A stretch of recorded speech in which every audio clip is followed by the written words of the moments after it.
What's up, Digidestins? This is Kyle D, better known as RideMyAvatar, and today we are going to be discussing the JP meta. I know I'm kind of echoey. I'm sorry about that. I will try to fix this going forwards, but until then, I am working at my nephew's. So without further ado, let's dive in the video and talk about it. First off, as you can see, looking at this pie chart, blue armors is dominating at 12.3%. Not much for the first week. This is just roughly a week and like a few days worth of data, but taking into account, blue armors are showing to be one of the better decks going into it, followed by blue green Imperial, followed by ShineGreymon, then followed by Fenrir, then Mirage, red hybrid, 7 great demon lords, Numemon, yellow vaccine, Diaboro, bloom lord, then dog bunny, red black Greymon. Just taking a look at it, you can see that there is not crazy amount of gap difference right now, but it does show that blue armor is starting to be people's go-to pick. We're at 73 decks far in this amount of total data, which is kind of crazy to me. But really, at the end of the day, we're looking at it now. It looks like the big three are holding strong. Is going to be blue armor, blue green Imperial, and ShineGreymon. The problem comes down to blue armor is such a tanky defensive deck that has no outs onto its boss monster. It is one of those problem child. I don't know how long they'll allow this deck to fluently exist without something getting nipped if it keeps holding these top rankings, or they'll just say it's healthy. I don't know. What do you guys think? Will there be an effect to blue armor if it continues to show this dominating front when it gets higher numbers? I know it's like 9, and that's nothing too scary here, but a deck that survived not one but up to, it's going into its third format, being in the top tiers. Usually they don't allow it to go past that usually, but that is usually on them, not me.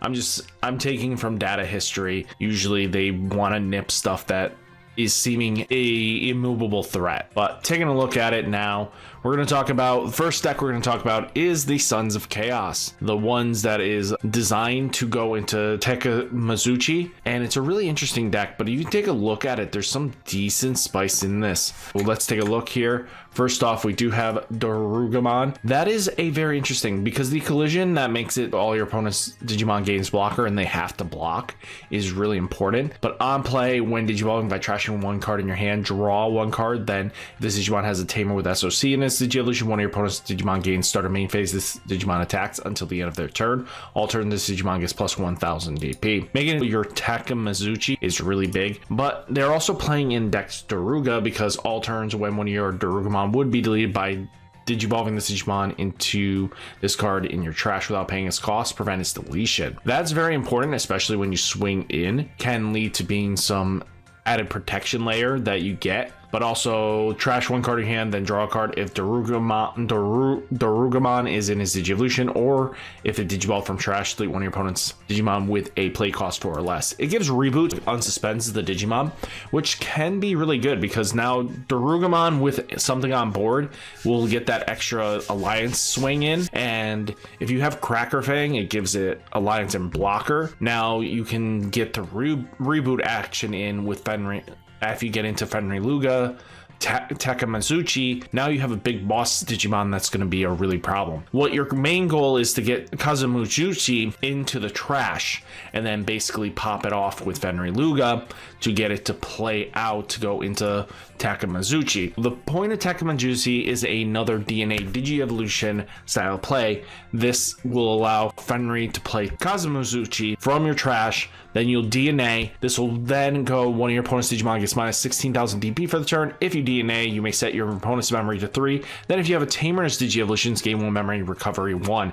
By trashing the top card of your security stack, trash the top card of your opponent's security stack. This allows you to get some threats in, and this one will help, remove 1 if you have Fenrilooga, name one of your opponent's Digimon gets minus 8,000 DP. You're not really going to go into Kazumizuchi ever. He's just turboed into the trash. That's what you're kind of just doing, trying to get it into trash. And then there is one more thing we have to talk about, is its option. This one's not bad. It's a reveal 3 cards to your deck, add 1 SOC traits among them, return the rest to the bottom. If you added a card, trash 1 card as your hand. It just helps to get the Kazamazuchi into trash. And then, you know, this one will pop for delay. You may play one SOC trait from your trash without paying its cost, with the play cost reduced by 2. This makes it so your rookie will come in for a reduced cost, which is really solid. At the end of the day, this is all really solid new support, and it looks like it's doing well for the deck. Then we did get Red Hybrid doing some Red Hybrid shenanigans. Now it's going back into Ancient Greymon, which is not a bad ploy because Ancient Greymon was a very powerful deck. With its ability to swing in for extra security checks, really good. This one is a little bit different. It's a one that says security +1, but on play, when Digivolve and delete one of your opponent's Digimon with as much or less DP than this Digimon, and then return one. On deletion, return one Tamer card and one Digimon with Hybrid and traits from your trash to your hand. Then you play one Tamer card from your hand without paying its cost. And then it's a Digicross for Aguni and Burning Greymon, which is kind of cool that they made it that you could Digicross for -6 to play this thing for 6.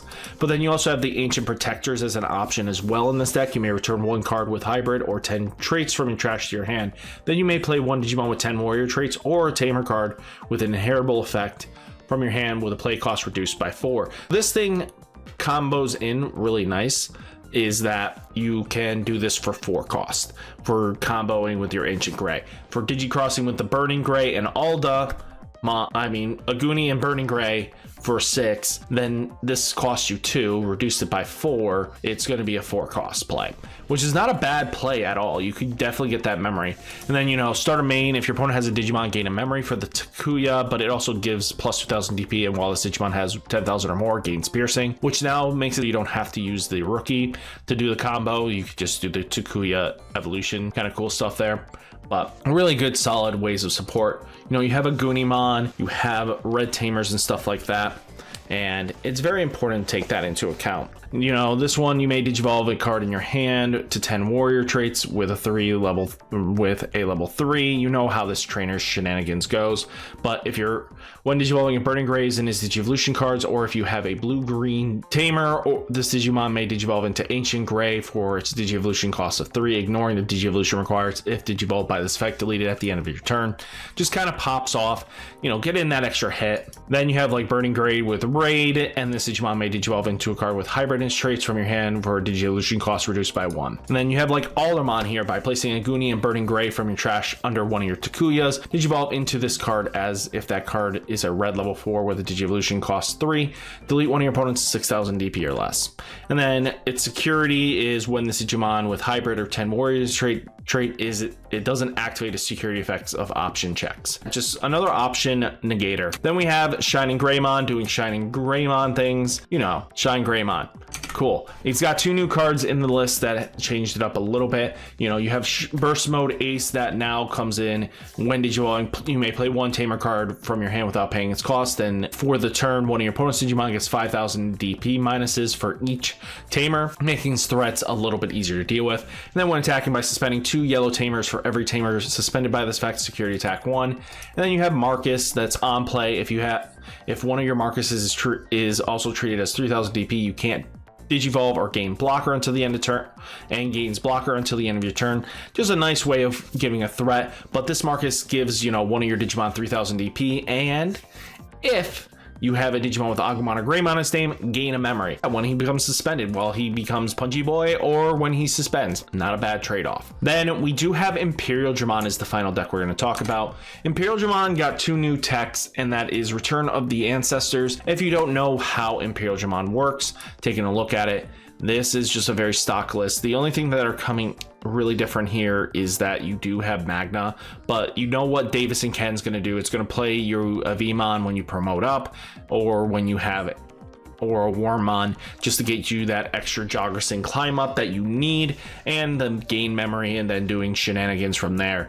But the Armor Imperialdramon is really Magnamon is really solid just to come in if they hit insecurity, but he's just a really good bouncer too. I think it's a really solid list looking at this, but taking a look at it, Return of the Ancestors, if you don't know what this does, one of your Digimon may Digivolve into a level 5 or higher Digimon with freeness traits from your hand with this Digivolution cost by 4. This is a really cool way of going in at 2. Then this places in the battle area. This is another security trap when one of your Digimon with free traits would be deleted other than by one of your effects, delay, by digivolving that Digimon into an Imperialdramon in its name in the hand without paying its cost, prevent its deletion. Giving it a protection is really nasty because it's hard to play around some of these threats, and especially when you take into account that Paladin mode Ace is just powerful. It's a blast Digi-evolution, but on play when digivolving, trash all Digi-evolution cards of all your opponent's Digimon, then return all cards from your or your opponent's trash to the bottom of the deck. If the effect returns a white level 7, gain 3 memory. When attacking, by returning one of your opponent's Digimon with no Digi-evolution to the bottom of the deck, unsuspend this Digimon. This thing is nasty. It gets multi-attacking, very easy to get sources removed sometimes, especially since you do have lines that just strip. I mean, this is scary. Imperialdramon Paladin mode is a very much improvement to the old one. With this Ace Boy, the deck does some crazy shenanigans. Guys, what did you think of this video? Let me know down in the comments what you guys think. Should blue armors be hit? Should that bring another healthier format? Let me know down in the comments. I do want to hear from you. Guys, stay safe, stay healthy, and I'll catch you next one.